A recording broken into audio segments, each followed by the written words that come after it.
Bueno, muy bien. Este ejercicio que les acabo de proponer, que lo llamamos abstracto caligráfico, es un atisbo, un asomo de los ejercicios de imaginación, creación que vamos a hacer ahora. ¿Por qué se llama de imaginación, creación?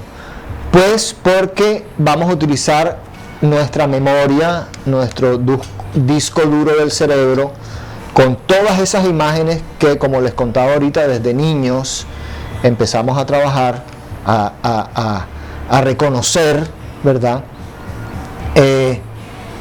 Las vamos a poner aquí en práctica a través de ese proceso imaginativo, ¿ok? De recordar las cosas, las figuras.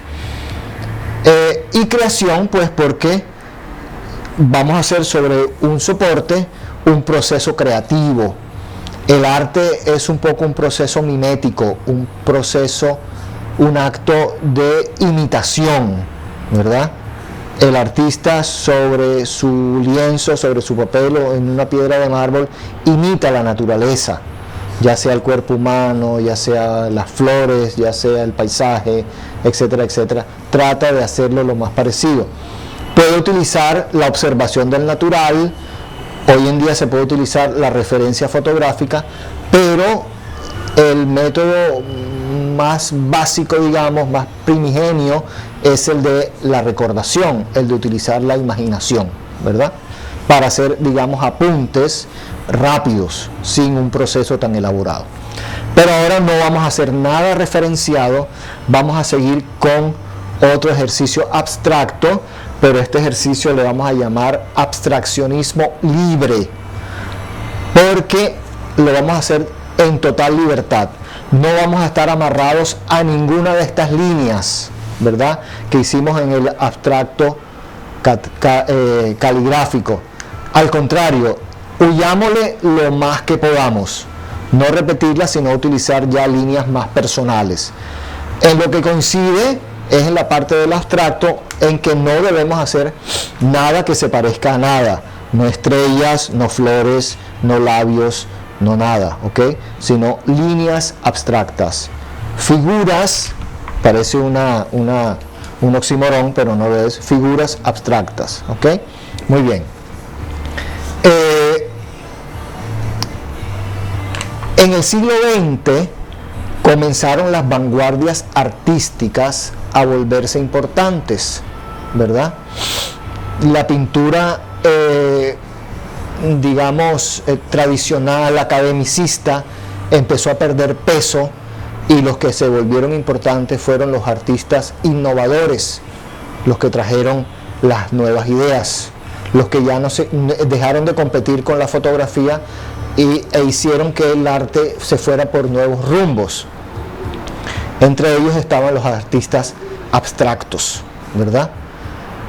Pero en el abstraccionismo hay dos tipos de abstracción, ¿verdad?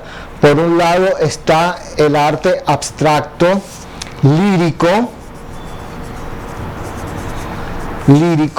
y por otro lado está el arte abstracto geométrico. Yo creo que las palabras lo definen, ¿no? El abstracto lírico es un abstraccionismo muy espontáneo, ¿ok? El padre del abstraccionismo lírico se llama Jackson Pollock, lo pueden consultar en el documento, que fue el que creó la action painting o pintura de acción, derramando pintura sobre el lienzo y haciendo composiciones abstractas que no representaban nada, pero que eran absolutamente producto del azar, ¿verdad?, de cómo quedara ese lanzamiento de pintura sobre el papel. Por el contrario, los abstractos geométricos sí diseñaban previamente su cuadro, utilizando figuras geométricas, un poquito esto que acabamos de hacer ahorita, pero obviamente sin llegar a ningún parecido figurativo con nada ya referenciado, ¿ok? Muy bien. Dentro del arte lírico Si en la pintura se llamó action painting, en el dibujo se llamó rayonismo, ¿verdad? Viene por supuesto de la palabra raya, rayar, raya con Y, ¿verdad? De rayón, entonces por eso se llama rayonismo. Yo les voy a dejar que ustedes escojan alguna de las dos opciones.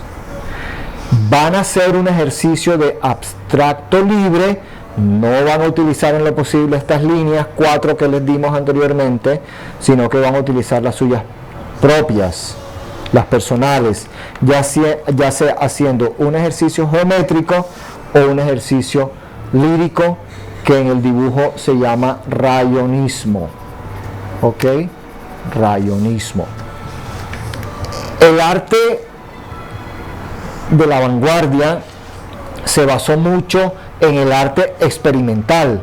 Eso que hacía Pollock con la pintura de action painting era pura experimentación. Y en el dibujo con el rayonismo también se llegó a unos niveles muy altos de experimentación. Por ejemplo, hubo un artista que tenía una máscara que se ponía en su cabeza, en su cara, de la cual salían muchos lápices, un poquito como Hellraiser, el personaje este del cine, y ella, era una mujer, pintaba no con las manos, sino con la cabeza, moviéndola, y con los lápices que estaban pegados a ese dispositivo, y por supuesto el dibujo que lograba era muy extraño, propio del rayonismo.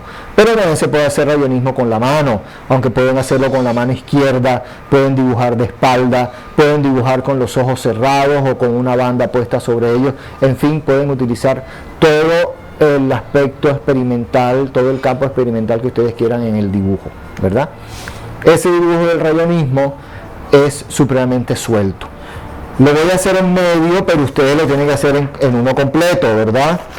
Ya escojan uno o escojan el otro. Yo voy a hacer en la izquierda rayonismo y acá el geométrico. Con rayonismo yo empezaría a hacer cosas así como estas, ¿verdad? Que también, como les digo, puedo hacerlo con la izquierda, puedo cerrar los ojos en un momento dado, ponerme una banda, voy a empezar a rayar todo eso. Y la idea es que veamos un universo caótico. Vean que las líneas pasan una encima de la otra, en algún momento dado puedo hasta sombrear, ¿verdad? Vuelvo a tomar la izquierda si quiero, puedo agarrarlo con la boca, el lápiz.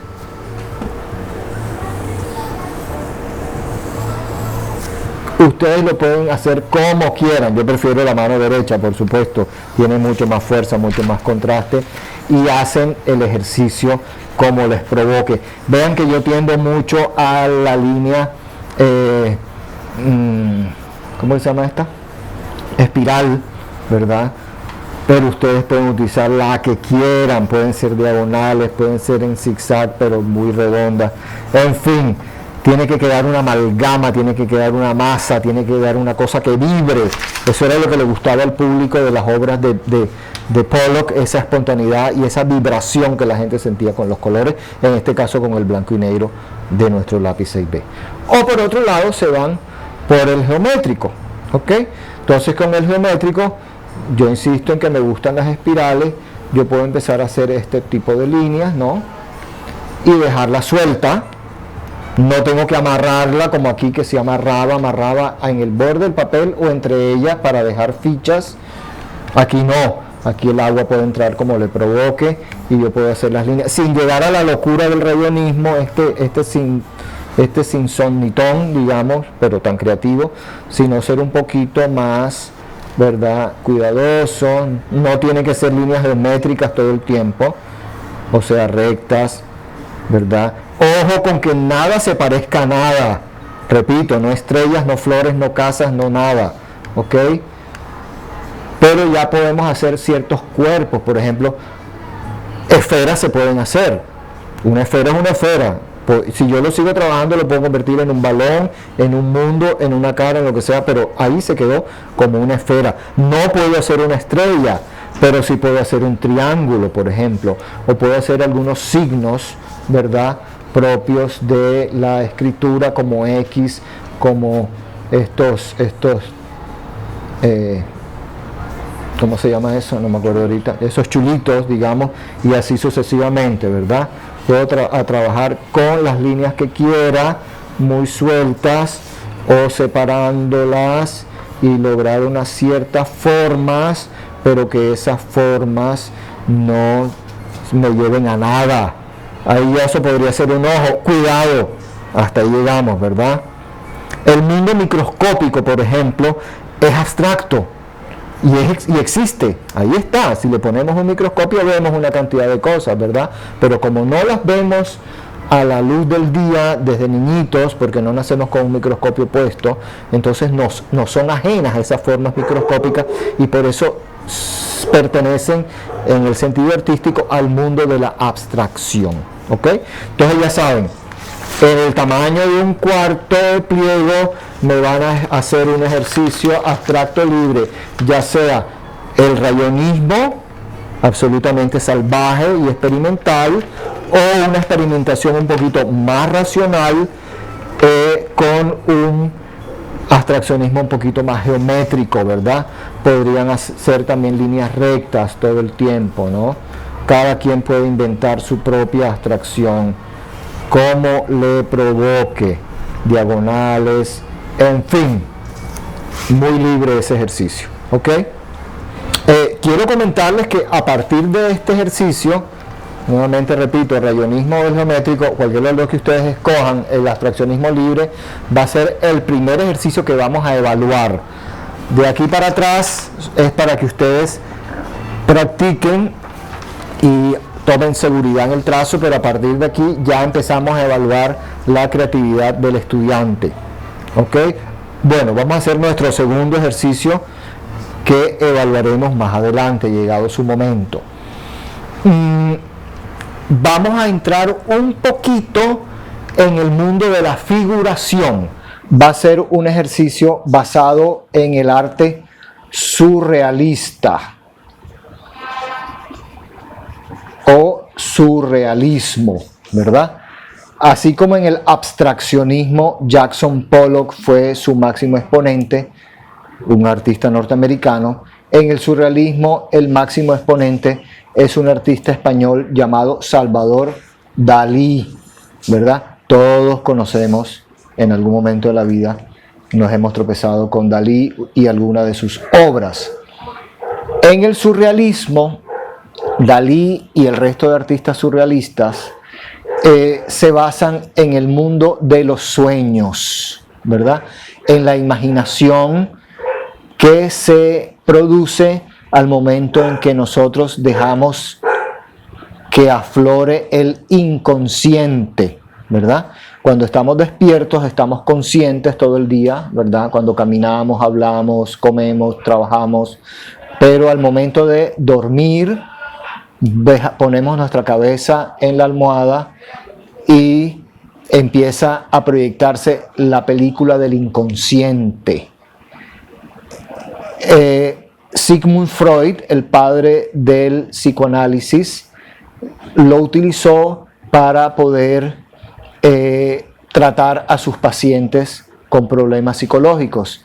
Les pedía que les contaran los sueños porque con ese material del inconsciente él se podría acercar a la esencia de su paciente, ¿verdad?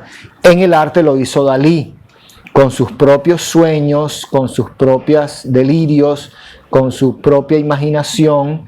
Él empezó a crear una cantidad de cuadros que, si bien eran figurativos, porque reconocíamos formas, la ambientación de esos cuadros no era realista, no era naturalista, no era la vida tal cual la conocemos en la vigilia, ¿verdad? Cuando estamos despiertos, sino que eran unas imágenes que se acercaban a las imágenes de nuestros sueños.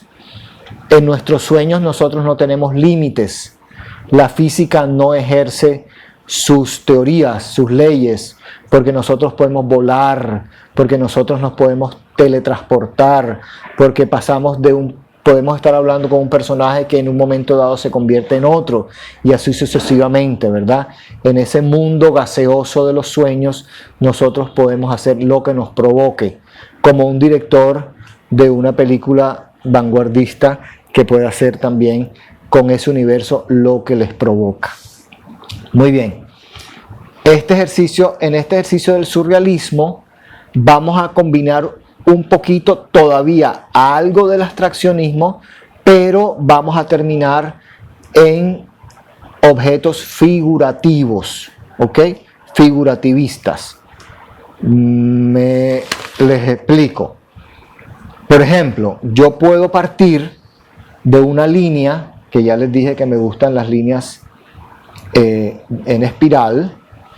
Yo podría partir de una línea en espiral, pero que rápidamente se tendría que convertir en un objeto figurativo, en este caso en un pie, por ejemplo. ¿Ven? Ya no es la mera línea abstracta que no llega a nada, sino que rápidamente yo la hago que llegue.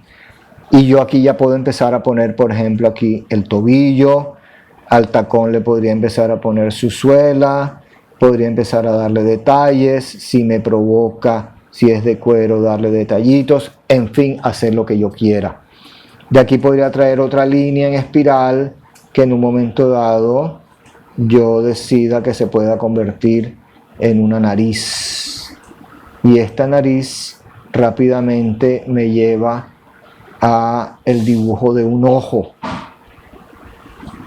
Pero estas facciones no están circunscritas dentro de una cara racional, sino que todo puede seguir siendo un mundo muy abstracto, ¿verdad?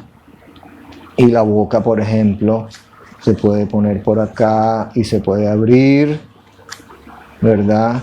Y de esta boca, por ejemplo, podrían salir, ¿por qué no?, caballitos de mar u otras criaturas fantásticas, ¿verdad? Yo esto aquí puedo borrar y puedo ya empezar a texturar. A este caballito también le puedo poner sus detalles. Le podemos poner, por ejemplo, sus características, ¿verdad? O aquí puede aparecer también otra cosa.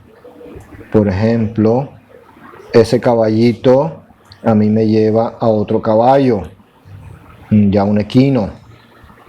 Cada quien dibuja las cosas que sepa dibujar, pero esta pata de este caballo no es normal, sino que se puede volver una tormenta marina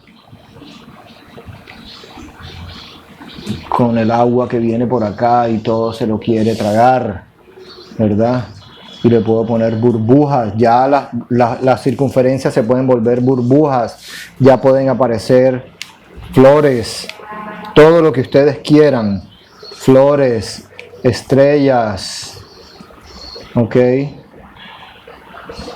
Estas cosas pueden empezar a tener forma. Aquí, por ejemplo, esto lo pueden volver así, y acá esta cosa puede ser una lengua o pueden ser aquí otro ojo, en fin, cada quien dibuja lo que le provoca. Estas líneas, ¿por qué las hacemos? Porque necesitamos que estos objetos se interrelacionen unos con otros. No funcionaría el efecto repisa, en que yo digo, bueno, cojo la hoja en blanco y aquí pongo una bola, aquí pongo un cubo, aquí pongo una manzana, aquí pongo una pera y así sucesivamente, cositas puestecitas en un plano. No se trata de eso, se trata de que las imágenes tengan un diálogo, tengan una relación unas con otras, ¿ok? Esto, por ejemplo, es una culebra que se está tragando a esa otra lombriz y así sucesivamente. Un mundo fantástico a medio camino entre las líneas abstractas, obviamente las libres, que son más sueltas, y la figuración ya propiamente dicha, ¿no? Si se atreven, ya pueden empezar a sombrear un poquito en algunas partes, si lo saben, si no, con la buena línea bien contrastada y el buen manejo de las proporciones. Pueden ser cosas grandes, pueden ser cosas pequeñas. Las cosas grandes no se pueden hacer en primer plano. Por ejemplo, si yo dibujara aquí una ballena en primer plano, me taparía todo. Entonces la ballena ya la tendría que dibujar. Vamos a hacer un cachalote que parece más. Ya tendría que ser allá a la distancia para que no tape las cosas que yo estoy haciendo en este primer plano. ¿Tiene una aleta? Ya ni me acuerdo, supongo que sí. En fin, ¿ok? ¿Entendido? Espero que sí. Bueno, muy bien. Vamos a hacer entonces nuestro tercer ejercicio que evaluaremos. Repitamos. El primero es escoger entre el rayonismo o el abstraccionismo geométrico. El segundo es hacer un ejercicio surrealista. Y ahora vamos a hacer un ejercicio primitivista. El primitivismo, como ustedes ya saben, es el arte en que se dibuja con una cierta ingenuidad, con una ausencia de conocimiento académico de cómo se interpretan las formas, sino que se hace de una manera muy espontánea, como si lo hiciera un niño pequeño. ¿Ok? Por eso en inglés y en francés se le conoce como arte naïf, que significa ingenuo, ingenuidad. Muy bien. Vamos a hacer un ejercicio de regresión, esa que hacen los psicólogos, esa que hacen los encantadores, en que echan a la persona hacia atrás en su mente.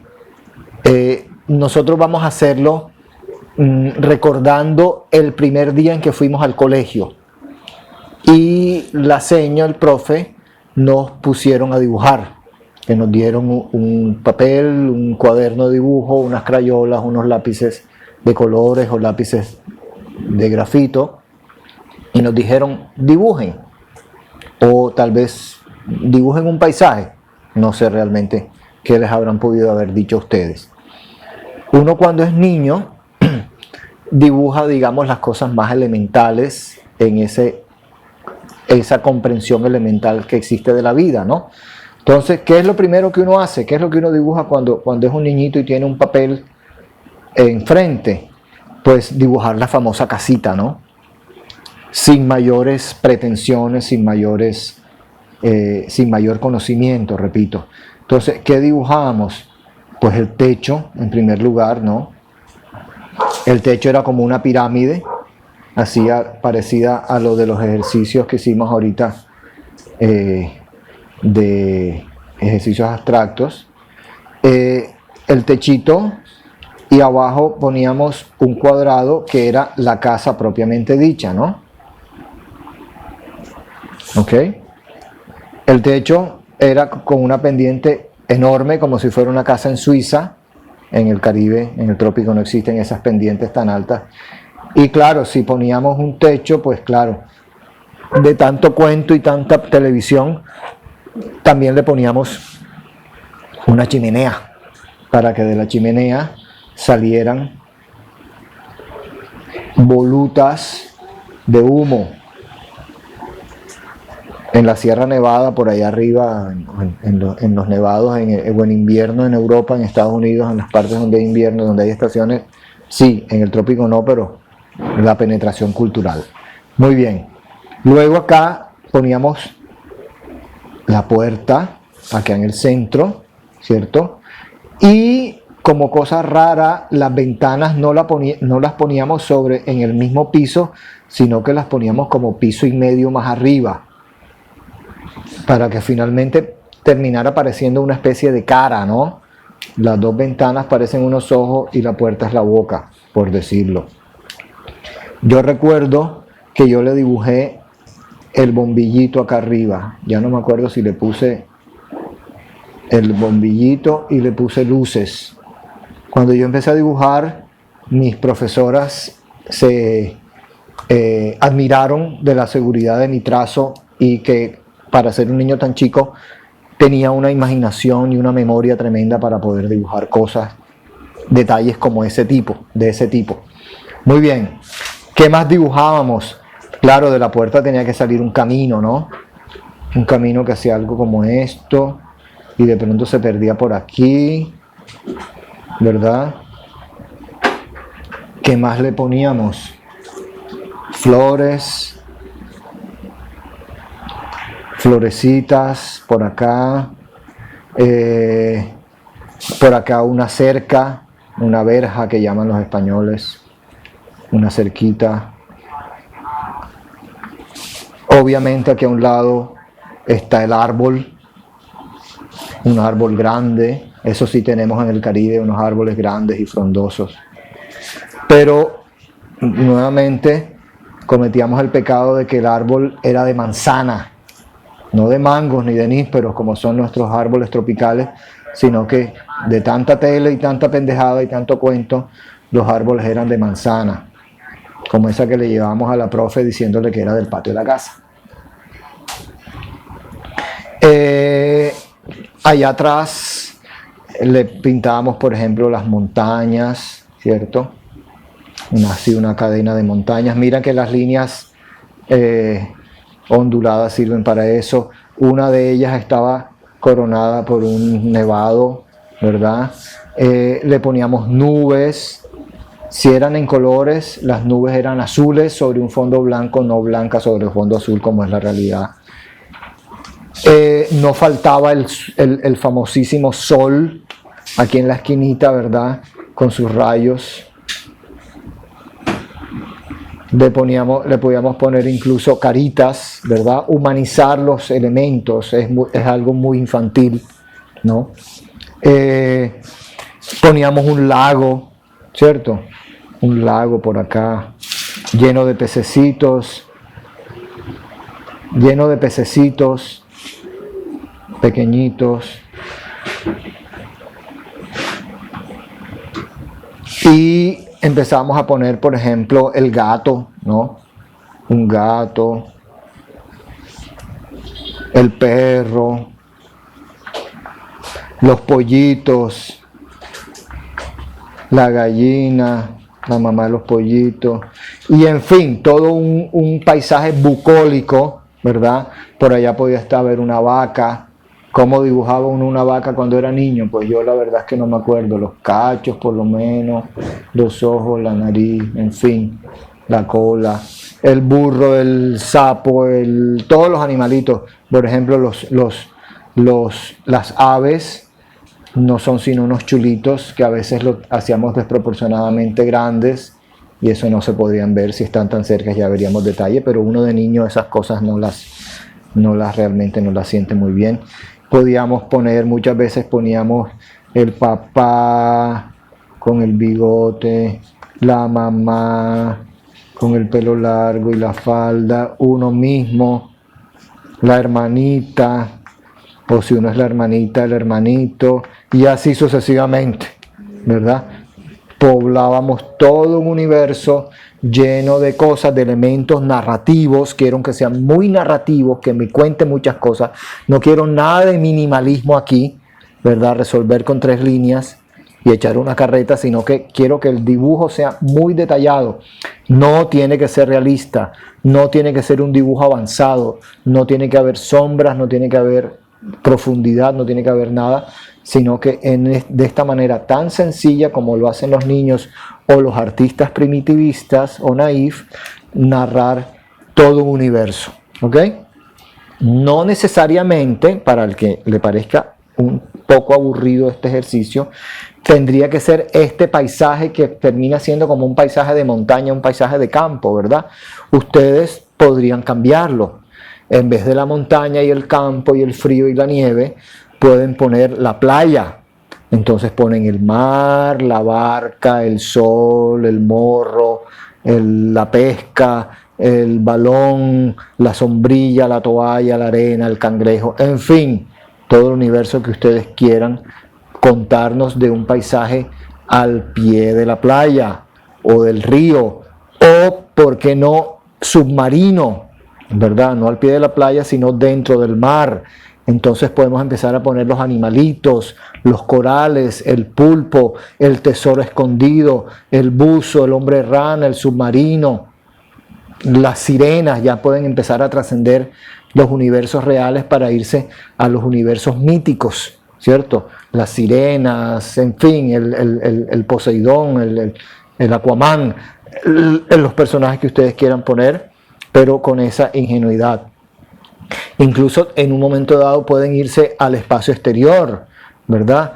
Y hacer, por ejemplo, un escenario de ciencia ficción, con los cohetes, las naves espaciales, los platillos voladores, los seres extraterrestres, las pistolas láser, los cráteres, las cúpulas de las ciudades fantásticas, todo lo que su imaginación quiera. Si volvemos a la Tierra, podría ser un paisaje, pero no necesariamente un paisaje de campo, podría ser en la ciudad, los edificios, el estadio de fútbol, el de béisbol, el centro comercial, las avenidas, los semáforos, el tráfico. Si ustedes son capaces de hacerlo, obviamente en estilo primitivista, bien pueden hacerlo. Como ya dijimos, los mundos fantásticos, los mundos míticos, pueden hacer el cielo, pueden hacer el infierno, pueden hacer otro planeta, pueden hacer una escena de terror, lo que ustedes quieran, lo que ustedes les provoque, en el escenario que ustedes les provoque, con los personajes y los elementos que ustedes les provoque, pero siempre manteniendo este lenguaje ingenuo, este lenguaje básico de las primeras edades de la vida. Listo.